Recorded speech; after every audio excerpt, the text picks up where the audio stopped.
Olá, meus amigos, estamos aqui para mais uma aula dentro do livro de Gênesis, falando daquele assunto que está englobado no Pentateuco. Já falamos da teoria dentro da criação, da teoria da lacuna, falamos do hino da criação, já falamos da origem do pecado, Adão e Eva, de como o pecado adentrou na família de Adão e Eva com o assassinato de Abel por Caim, de como eles se separaram, cada um por um lado, né?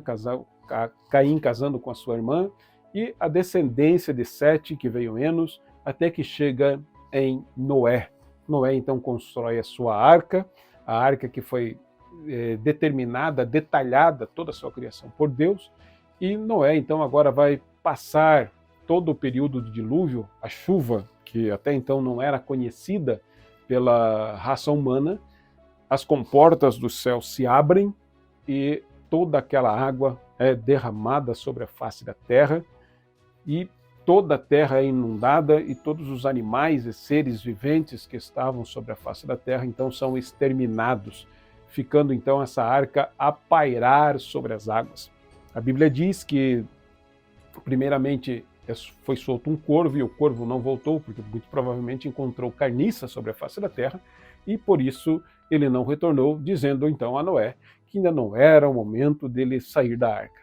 E quando mais tarde foi novamente solto um animal, uma ave, a ave então pousou sobre a face da terra, a arca também pousou lá no Monte Ararat, e agora a família de Noé sai da arca com todos os animais e serão então nesse momento distribuídos sobre a face dessa terra. E no momento que Noé sai da arca, ele planta uma vinha, ele faz um altar, ele cria um altar, ele constrói um altar, melhor dizendo, e naquele altar ele vai oferecer um culto de adoração ao Senhor. Ponto importante aqui é o fato de Noé oferecer um culto ao Senhor. Isso nos chama atenção, porque todos os filhos de Noé, sendo Cã, Sem e Jafé, eles passam a entender e a compreender a necessidade de culto ao Senhor. Algumas pessoas perguntam, mas por que em todo o mundo existe a religião? Porque todos são descendentes de uma única família e todos viram a questão do culto, senão ao verdadeiro Deus, mas todos têm na sua mente, no seu coração, a ideia de cultuar uma divindade. Senão a divindade, o Deus Todo-Poderoso, mas tem na sua linha de raciocínio a necessidade de oferecer culto a Deus, pois todos somos descendentes da família de Noé, que, com a arca pousando sobre o Monte Ararat, deu origem, então, novamente à criação do mundo. E nós vamos ver, então, Cã, Sem e Jafé com as suas esposas, construindo novamente a terra. Tem um fato importante que eu gostaria de chamar a sua atenção aqui, que é a questão da depravação da família. Cã era um dos filhos que poderia ser abençoado na face da terra, mas o Noé vai plantar uma vinha, vai fazer um vinho, vai se embebedar, ele vai beber além da conta. E como nós sabemos, naquele período, os homens não usavam roupas íntimas, era apenas a sua túnica. E como ele embebedou-se, ele mostrou a sua nudez. Ao muito provavelmente cair, a sua nudez foi mostrada. Cã, ao saber disso, ao invés de respeitar o seu pai, porque nós estamos no período, uma dispensação, nessa dispensação do governo humano, onde o homem, o patriarca, é o verdadeiro representante de Deus na Terra, ele deveria estar quieto, calado e não levar esse assunto adiante, mas Cã, ao ver o seu pai naquela situação, delatou aos seus irmãos e, obviamente, toda a família ficou sabendo da vergonha do pai. E por essa razão o seu pai o amaldiçoou o filho de Cã, Canaã, e por essa razão aquele povo daquela região tornou-se um povo escravizado, um povo sofredor, enquanto que os demais tornariam-se senhores do seu próprio irmão, porque nós vamos ver essa maldição sendo lançada pelo próprio pai na descendência de Cã. Isso está registrado aí no livro do Gênesis, exatamente para que nós tenhamos cuidado na nossa atualidade a zelar pela nossa família. Tome cuidado para quem você fala dos assuntos da sua família. Os assuntos da nossa família precisa ficar dentro da nossa casa, precisa ficar na nossa família, porque assim Deus abençoa, assim nós tratamos, assim nós resolvemos aqueles problemas. O livro de Gênesis não é só um livro de uma narrativa histórica. O livro de Gênesis nos ensina verdades grandiosas, pois ela é a palavra de Deus.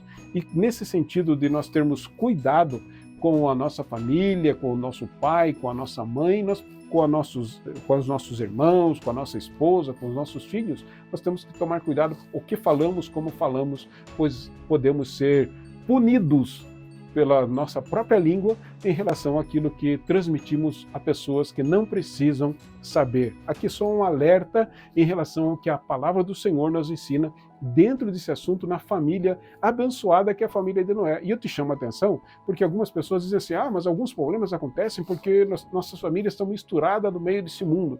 Quando eu olho para essa situação do Gênesis, está apenas Noé, a sua esposa, os seus 3 filhos e as suas 3 noras. E esse problema ocorre. Então nós precisamos estar atentos para que não permitamos que o inimigo encontre uma brecha para destruir a nossa família e tenhamos maldições que não precisávamos ter dentro da nossa própria casa.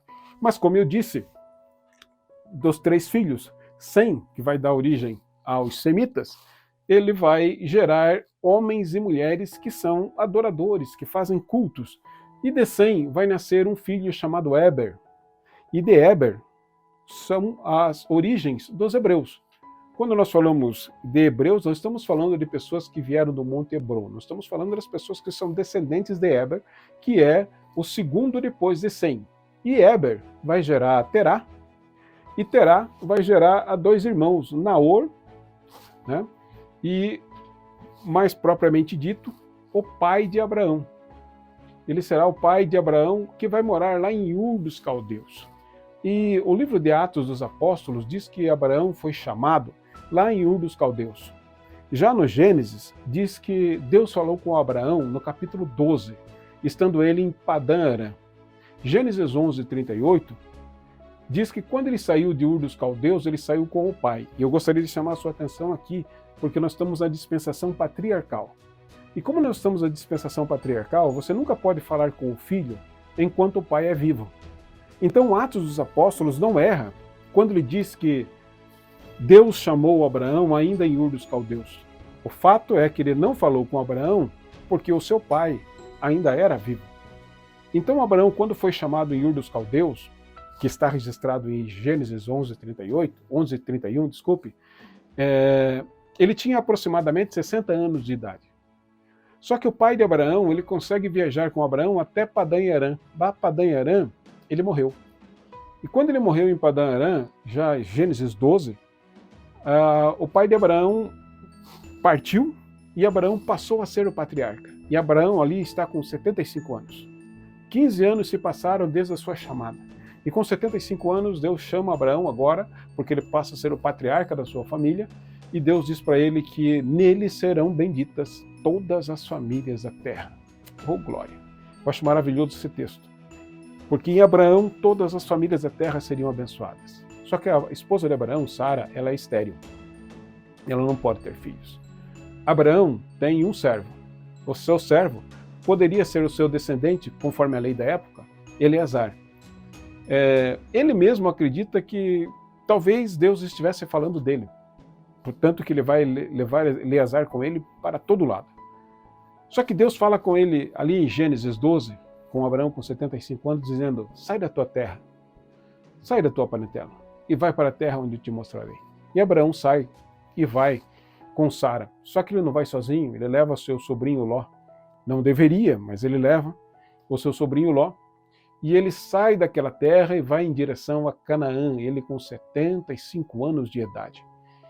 E nesse momento, Ló sai com Abraão e Deus vai abençoando a vida de todos aqueles que estavam com Abraão, de tal forma que eles vão enriquecendo nessa jornada.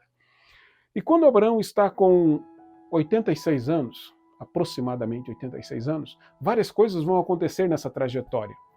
Por exemplo, Ló, com aquele olhar, sempre aquele olhar de interesse, sempre aquele olhar para as coisas mais fáceis, ele vai querer escolher separar-se do seu tio Abraão. Por quê? Porque a sua riqueza é tanta que ele acha que não está dando para viver juntamente com Abraão. E ele vai escolher as Campinas. E por ele escolher as Campinas, ele vai morar numa região chamada Sodoma e Gomorra. Só que antes de chegar em Sodoma e Gomorra, Abraão vai sofrer um período de muita fome na face da terra, na terra de Canaã. E ele vai fugir para o Egito.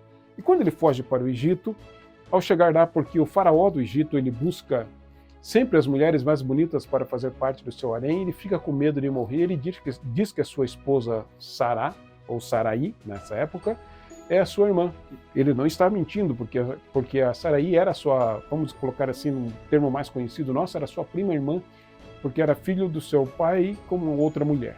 E naquele momento que ele entra no Egito, ele diz que a sua esposa é sua irmã, e a sua irmã passa a fazer parte do harém, e uma maldição vem sobre o faraó. E Deus fala com o faraó, e diz para o faraó que ele está cometendo um pecado, e ao ponto de que, naquele momento que ele está cometendo o pecado, ele vai descobrir que, na verdade, a Saraí era a esposa de Abraão. Ele vai ficar com muita ira de Abraão e vai escorraçar Abraão do Egito. E ao expulsar o Abraão do Egito, ele manda muito mais riquezas ainda para Abraão e manda uma serva, que passa a ser serva da Saraí. E essa serva chama-se Agar, que vai morar com Abraão. E Abraão retorna para Canaã. E nesse momento começa a ter então essas brigas entre os servos de Ló com os servos de Abraão. E vai haver então uma separação. Enquanto que Abraão vai para a região montanhosa, morar com a sua esposa Sara, sua serva Agar e todos os seus demais servos, muito rico Abraão, Ló vai morar para a região de Sodoma e de Gomorra. E aqui vai acontecer algumas situações importantes na história bíblica, na narrativa bíblica, porque nós vamos ver Deus falando com Abraão mais uma vez, quando ele tem 86 anos de idade, e como isso fala a nossa vida cotidiana hoje, espiritualmente falando. E por essa razão que eu quero chamar você a fazer parte conosco da próxima aula, que estaremos entrando e trazendo esse assunto para detalharmos um pouco mais como a vida de Abraão influencia muito a nossa vida de fé na nossa jornada atualmente. Muito obrigado e até a próxima.